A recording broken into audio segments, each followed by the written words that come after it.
the country. At this juncture, we are well placed to futuristically evaluate the measures needed to continue on the path of reform-led growth of this sector. I propose setting up a high-level committee on banking for Vikasit Bharat. High-level committee on banking for Vikasit Bharat to comprehensively review the sector and align it with India's next phase of growth, while safeguarding financial stability, inclusion, and consumer protection. The vision for NBFCs for Vikasit Bharat has been outlined with clear targets for credit disbursement and technology adoption in order to achieve scale and improve efficiency in the public sector NBFCs. As a first step, it is proposed to restructure the Power Finance Corporation and Rural Electrification Corporation. I propose a comprehensive review of the foreign exchange management non-debt instruments rules to create a more contemporary, user-friendly framework for foreign investments consistent with India's evolving economic priorities. Corporate bond market. I propose to introduce a market-making framework with suitable access to funds and derivatives on corporate bond indices. I also propose to introduce total return swaps on corporate bonds.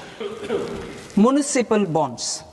To encourage the issuance of municipal bonds of higher value by larger cities, I propose an incentive of 100 crore rupees for a single bond issuance.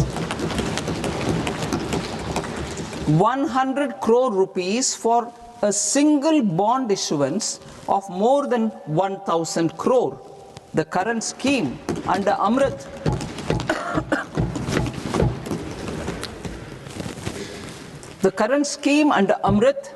which incentivizes issuances up to 200 crores only, will also continue to support smaller and medium towns. That will also continue to support the smaller and medium towns. Ease of doing business. Individual persons resident outside India, PROI, will be permitted to invest in equity instruments of listed Indian companies through the portfolio investment scheme.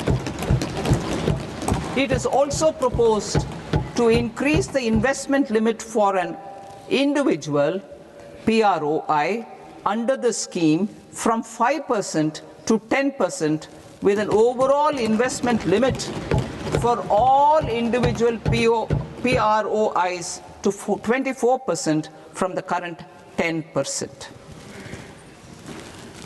Emerging technologies including AI.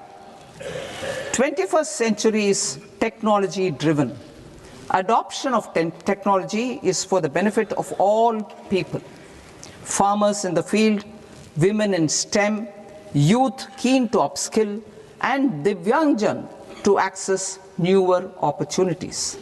The government has taken several steps to support new technologies through AI Mission, National Quantum Mission, Anusandhan National Research Fund, and Research and Development and Innovation Fund. Our second kartavya is to fulfill aspirations and build capacities. Close to 25 crore individuals have come out of multi-dimensional poverty through a decade of our government's sustained and reform-oriented efforts.